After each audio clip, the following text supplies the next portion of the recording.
Bizim kooperatife üye olan şehir merkezinde bina altında 600 üyemiz var.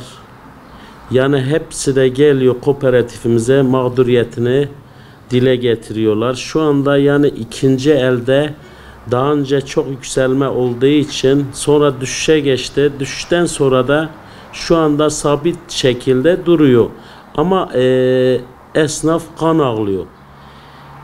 Ticaret dönmüyor. Bu ticaretin dönmesi için faizin düşmesi lazım. Faiz çünkü yükseldikçe millet hep faize yönelmiş. Onun için ticaret yok. Devlete beklentimiz nedir? Bu faizin düşürülmesi.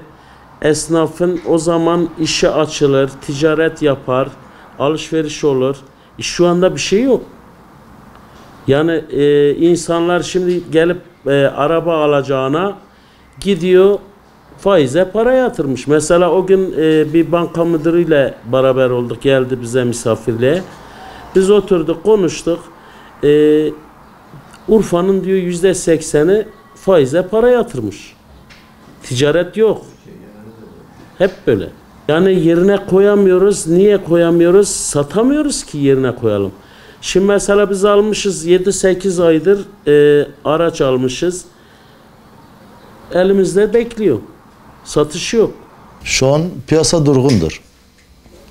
Alım satım piyasası tamamıyla durgundur. Yani diyeceksiniz neden dolayı? Bu artık bankaların yüzünden. Kredi faizleri bayağı yükseldi. Şu an ne gibi sıkıntı yaşıyoruz? Alımlarımız yok, satışlarımız yok. Yani piyasa ağırdır. Yani eskiden haftada hiç yoksa 10 tane satıyorken şimdi ayda bir tane, 2 taneye düşmüşüz yani. Ya hükümetin zaten size nasıl söyleyeyim ki?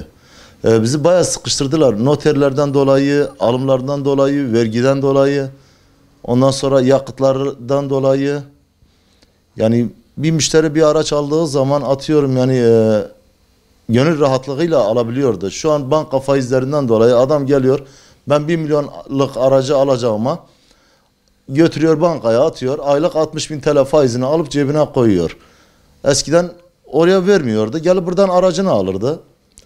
Ondan sonra nasıl size söyleyeyim, bir de 1 milyonluk aracı adam bizden almıyor. Neden? Bankaya yatırıp 50 milyar aldığı zaman o 50 milyardan gidiyor rent-a-car'dan bir araç kiralıyor.